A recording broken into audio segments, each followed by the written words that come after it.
नमस्कार दोस्तों। आज बात करने वाले हैं दूध पर। बचपन से ही हम सब ने एक ही बात सुनी है, दूध पियो बोन स्ट्रांग होते हैं। मम्मी ने दूध दिया, स्कूल में दूध पीने को कहा गया। आज घर में भी अगर कोई बोले कि हड्डियां वीक हो रही तो सबसे पहला सजेशन होता है दूध बढ़ा दो। लेकिन क्या सिर्फ रोज एक गिलास दूध पीने से आपकी बोन्स पूरी जिंदगी भर स्ट्रांग रह सकते हैं? दूध डेफिनेटली बोन के लिए अच्छा है, लेकिन स्ट्रांग बोन्स के लिए सिर्फ कैल्शियम नहीं बल्कि vitamin D, protein, physical activity और स्ट्रेंथ ट्रेनिंग भी जरूरी होता है। हमारी बोन्स कोई डेड स्ट्रक्चर नहीं होती, ये लिविंग टिश्यू है जो पूरी जिंदगी भर कंटिन्यूअसली ब्रेक और रीबिल्ड होते रहते हैं। जब हम यंग होते हैं तब बोन फॉर्मेशन ज्यादा होती है, लेकिन एज बढ़ने के साथ साथ बोन लॉस ग्रेजुअली बढ़ने लगता है, स्पेशली 40 के बाद, और वुमन में मेनोपॉज के बाद ये प्रोसेस और फास्ट हो जाती है। इसीलिए 40 के बाद अपने बोन्स का ख्याल रखना ज्यादा इंपॉर्टेंट हो जाता है। अब दूध की बात करें तो मिल्क कैल्शियम का एक एक्सेलेंट सोर्स है, लेकिन अगर आप दूध नहीं पीते या फिर लैक्टोज आपको सूट नहीं करता तो इसका मतलब ये नहीं कि आपकी बोन की हेल्थ बहुत खराब हो जाएगी। आपको कैल्शियम दही, पनीर, रागी, तिल, टोफू, सोया प्रोडक्ट्स और कैल्शियम फोर्टिफाइड फूड से भी मिल सकता है। मतलब स्ट्रॉन्ग बोन्स के लिए सिर्फ दूध ही आवश्यक है ऐसा कुछ नहीं। एडिक्वेट कैल्शियम कंपलसरी है, लेकिन कैल्शियम का प्रॉपर यूटिलाइजेशन करने के लिए विटामिन डी भी उतना जरूरी है। इसलिए रेगुलर सेफ सनलाइट एक्सपोजर उतना इंपॉर्टेंट है। और अगर vitamin D deficiency blood test में कंफर्म होती है तो सप्लीमेंट डॉक्टर के एडवाइस से ही लेना चाहिए। अब आते हैं न्यूट्रिएंट पर, जिसे लोग बोन्स के कंटेक्स्ट में बहुत कम डिस्कस करते हैं।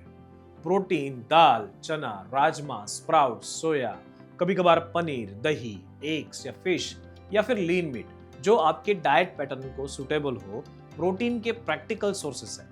प्रोटीन बोन्स के स्ट्रक्चर के साथ साथ मसल्स को मेंटेन करने में भी इंपॉर्टेंट रोल प्ले करता है।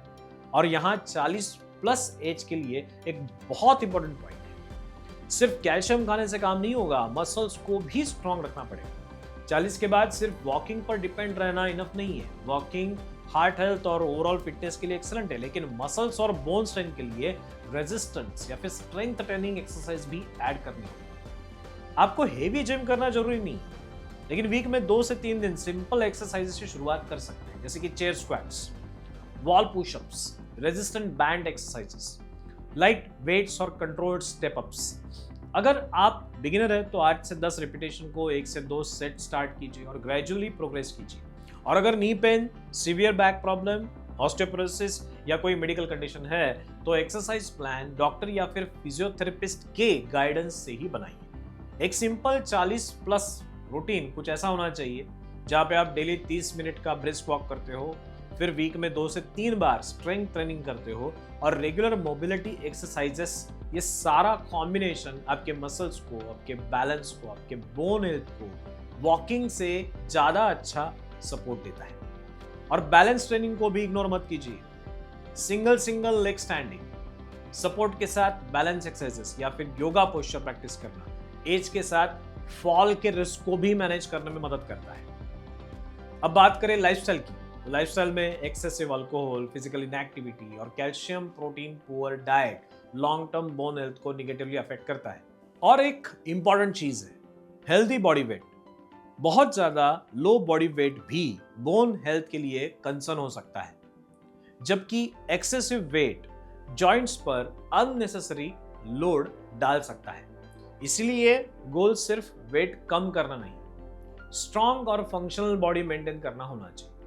और वीक बोन्स की सबसे डेंजरस बात यह है कि शुरुआत में अक्सर कोई सिम्टम्स नहीं होता।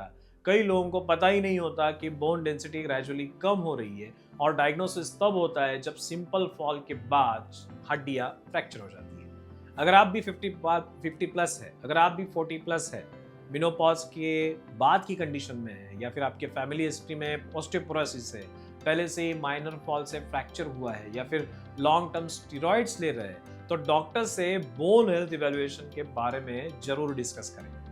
तो फाइनल बात यह ध्यान में रखना कि स्ट्रॉन्ग बोन्स का मतलब सिर्फ रोज दूध पिए नहीं।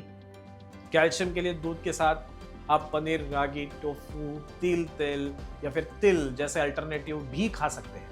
विटामिन डी के लिए अप्रोप्रिएट सनलाइट और जरूरत पड़ने पर मेडिकल सप्लीमेंटेशन। प्रोटीन के लिए दाल, बीन्स, सोया, डेयरी, कभी कभार एग्स, कभी कभार फिश, ये अदर सुटेबल सोर्सेस है। और 40 के बाद वॉकिंग के साथ साथ स्ट्रेंथ ट्रेनिंग का एक रूटीन बनाइए, क्योंकि स्ट्रॉन्ग बोन्स सिर्फ फ्रैक्चर से बचने के लिए नहीं होते। स्ट्रॉन्ग बोन्स और मसल्स का मतलब है कि आप 60, 70, 80s की एज में भी खुद चल सके, स्टेयर्स चढ़ सके, डेली काम कर सके और इंडिपेंडेंट रह सके। अगर आपको बोन हेल्थ या फिर 40 प्लस फिटनेस से रिलेटेड कोई डाउट है तो कमेंट सेक्शन में जरूर पूछिए। वीडियो यूजफुल लगा हो तो अपने फैमिली और फ्रेंड्स के साथ शेयर कीजिए, लाइक कीजिए और माधोबा के यूट्यूब चैनल को सब्सक्राइब करना ना भूलें। धन्यवाद।